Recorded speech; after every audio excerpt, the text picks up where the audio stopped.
नमस्कार, मैं भाषा और न्यूज़ क्लिक में हम बात करने जा रहे हैं कि किस तरह से जो किसान आंदोलन है, देश की राजधानी को चारों तरफ से जिस तरह से किसानों ने घेर रखा है, वह धीरे धीरे राष्ट्रीय अंतर्राष्ट्रीय मुद्दा बन रहा है। और इसमें बड़ी संख्या में जो नौजवान हैं वे कंधे से कंधा मिलाकर किसानों के साथ खड़े हुए हैं, इसे नई ऊर्जा के साथ भर रहे हैं। आज देश की राजधानी में कांग्रेस पार्टी ने एक बड़ा प्रदर्शन किया। वे राष्ट्रपति भवन तक पहुंचे।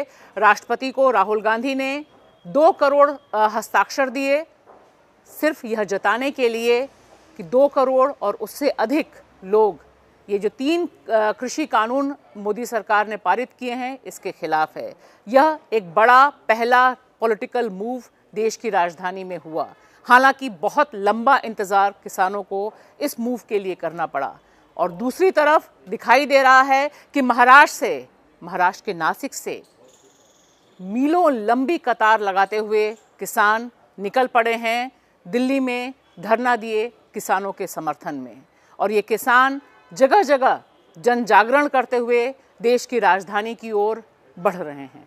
आइए मिलते हैं कुछ नौजवानों से जो बैठे हुए हैं टीकरी बॉर्डर पर, और देखिए कितने आसान सरल शब्दों में वे बता रहे हैं कि मोदी सरकार का रोजगार का जो वादा था वह 100% झूठा साबित हुआ।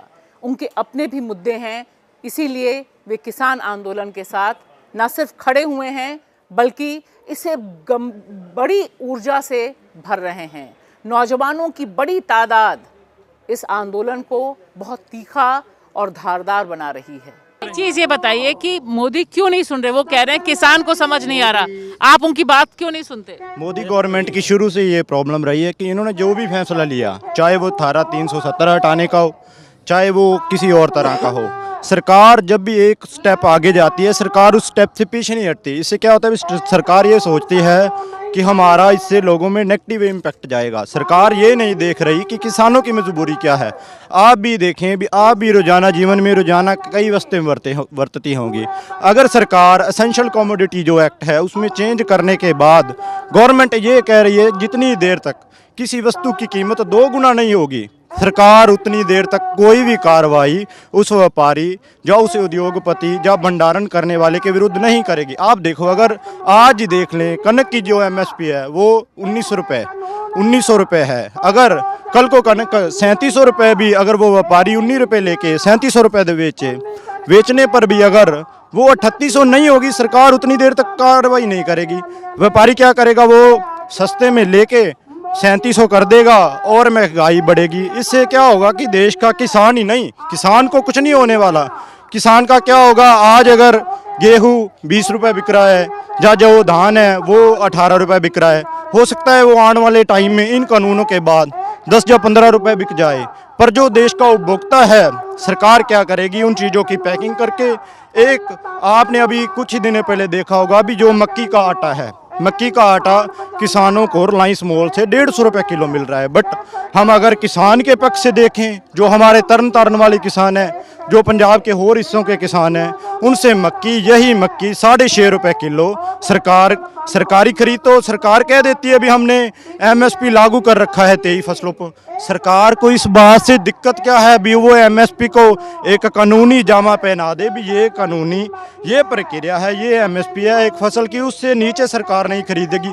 सरकार को इसमें दिक्कत क्या है? सरकार ये आपका नाम क्या है? सुरेंद्र कुमार। और कहाँ से आया? मैं पंजाब जलालाबाद से। मोदी पे भरोसा नहीं रहा? नहीं, जमा नहीं भरोसा, कोई भरोसा नहीं उसका। वो हर आदमी को अपने नीचे रखना चाहता है, हर आदमी को। वो बोलता है भाई जो भी कानून है वो मेरी जेब में रहे, जो मैं बनाऊंगा वो कानून चले सरकार में। पर ये देश में ये नहीं चलेगा। ये जो लोग है जो इसके ऊपर ही मोदी बना हुआ। आपकी उम्र कितनी है? मेरी उम्र 27 साल है। 27। क्या नाम है आपका? राजविंदर सिंह जी। कहाँ से आए आप? मैं पंजाब से आया हूँ, मोगा जिले से।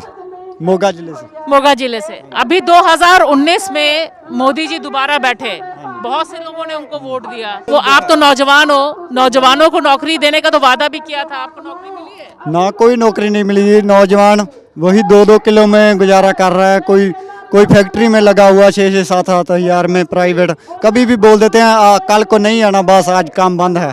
ऐसे गुजारा करते हैं लोग। ਚੈੱਕ ਕਰਕੇ ਤੇ ਪ੍ਰਾਈਵੇਟ ਫੈਕਟਰੀਆਂ ਦੇ ਵਿੱਚ 8000 ਤੋਂ ਤਨਖਾਹ ਸ਼ੁਰੂ ਹੁੰਦੀ ਹੈ।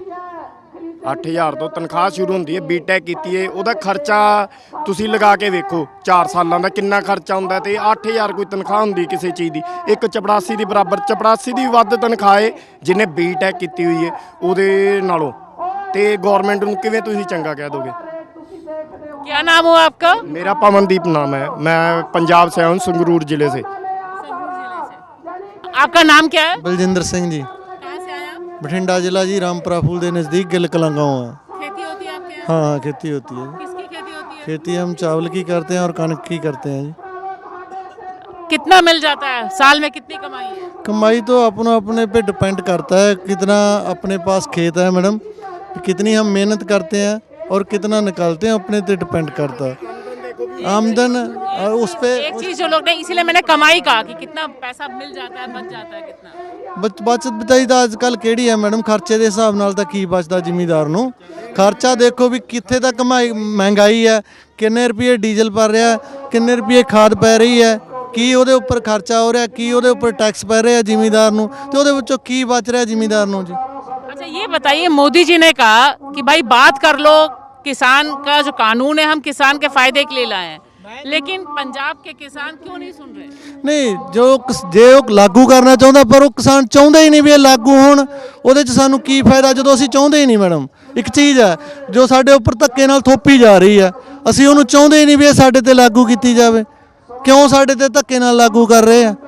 ਉਹਦਾ ਸਾਨੂੰ ਫਾਇਦਾ ਹੀ ਨਹੀਂ। ਜਦੋਂ ਸਾਨੂੰ ਫਾਇਦਾ ਨਹੀਂ, ਉਹਨਾਂ ਨੂੰ ਮੋਦੀ ਸਾਹਿਬ ਨੂੰ ਕੀ ਪਤਾ ਹੈਗਾ ਵੀ ਇਹਦਾ ਫਾਇਦਾ। कह रहे हैं कि किसान को अपोजिशन ने भड़का दिया है, नक्सलवादी ने भड़का दिया है। ਅਸੀਂ कई बार नक्सलवादी कहते हैं कि वो खालिस्तानियों ने भगा दिया ਮੈਡਮ है। ਅਸੀਂ ਆਪਣੇ ਹੱਕ ਮੰਗਦੇ ਹਾਂ ਤਾਂ ਅਸੀਂ ਨਕਸਲਵਾਦੀ ਹਾਂ।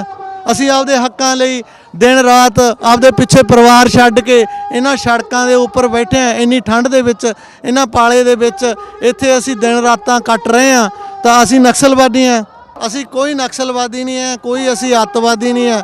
ਅਸੀਂ ਇੱਕ ਸਾਰੇ ਭਾਈਚਾਰਕ ਸਾਂਝ ਦੇ ਤੌਰ ਤੇ ਆਪਣੇ ਹੱਕ ਲਈ ਕਿਸਾਨ ਮਜ਼ਦੂਰ ਏਕਤਾ ਇਕੱਠਿਆ ਹੋਇਆ।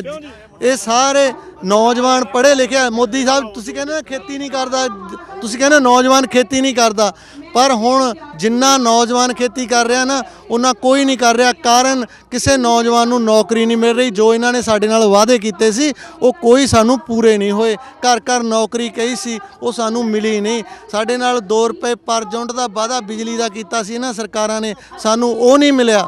एक तरफ ये नौजवान उठा रहे हैं बहुत ज़रूरी सवाल, पूछ रहे हैं नौकरी के बारे में, रोज़गार के बारे में, पढ़ाई के बारे में, किसानों के हक के बारे में, और वहीं आइए मिलते हैं नवकिरण से। इनके बारे में जानना ज़रूरी है। ये 29 साल की नौजवान हैं, यहाँ से निकाल रही हैं ट्रॉली टाइम्स, एक ऐसा अखबार जो किसानों की आवाज़ किसानों की ही ज़बान में लोगों तक पहुंचा रहा है और तेज़ी से बढ़ता जा रहा है। इस पर हम बाद में अलग से चर्चा करेंगे, लेकिन यहाँ जिक्र करना इसलिए ज़रूरी है कि जब नौजवान किसी आंदोलन से जुड़ता है तो वह कितना क्रिएटिव होता है। एक तरफ टीकरी बॉर्डर से लेकर सिंघू बॉर्डर तक में गोदी मीडिया गो बैक, तमाम चैनलों का बायकॉट हो रहा है, और वहीं दूसरी तरफ वे अपना अखबार निकाल रहे हैं, अपना यूट्यूब चैनल शुरू कर रहे हैं। आइए मिलते हैं सुप्रीम कोर्ट में सीनियर वकील, बार काउंसिल में रह चुके बहुत अहम पदों पर अशोक अरोड़ा से। वे भी यहाँ पर बोलने के लिए आए और क्या कहना चाहते हैं वे किसानों से। आपका काम सुप्रीम कोर्ट में है, आप पिछले 20-30 साल से या शायद और ज़्यादा साल, 40 साल से सुप्रीम कोर्ट का दरवाज़ा खटखटाते रहते हैं, वहाँ वकील हैं आप, यहाँ पर क्या कर रहे हैं आप? हम क्या कर रहे हैं, हम तो आवाज़ उठा रहे हैं। फैसला तो जजों ने ही करना है, लेकिन मेरे को लगता है कि ये बहुत अफसोस की बात है कि ऐसा मुकदमा जिसमें साफ एज गुड एज मैथमेटिक्स, ये कानून की आपको पता है कि पावर ही नहीं है सेंटर की। सारे एग्रीकल्चर जितने भी लॉज हैं स्टेट को बनाने चाहिए, तो इतना इजी विच आई से एज गुड एज मैथमेटिक्स, इतने इजी केस में भी सुप्रीम कोर्ट ने स्टे नहीं किया। मैं समझता हूँ बहुत अफसोस की बात है। अभी पेंडिंग है, हो सकता है, उम्मीद है कि इनको, क्योंकि जो लड़ाई है औद्योगिक, जो ये कहते हैं कि हमने फील्ड ओपन कर दिया, ओपन नहीं कर दिया है, ये पंजाबी में यही बात का रिश्ता बराबर वालों में होता है, ये रिश्ता हो ही नहीं सकता है। एक को 4 क्विंटल बेचना है और एक को 50,000 करोड़ का है। और दूसरा सबसे बड़ा इन्होंने पाप ये किया, जो जुडिशरी की जुरिस्डिक्शन खत्म कर दी। एसडीएम के पास जाएगा तो एसडीएम, डीएम, ये सारे तो आपको पता है कहाँ बिके होते हैं। सरकार को एक ये कानून में चेंज करना भी मैं समझता हूँ एक बहुत गलत बात थी। तीसरी सबसे बड़ी ज्यादा इन्होंने गलत बात की है, जो इन्होंने एसेंशियल कमोडिटी खत्म कर दिया।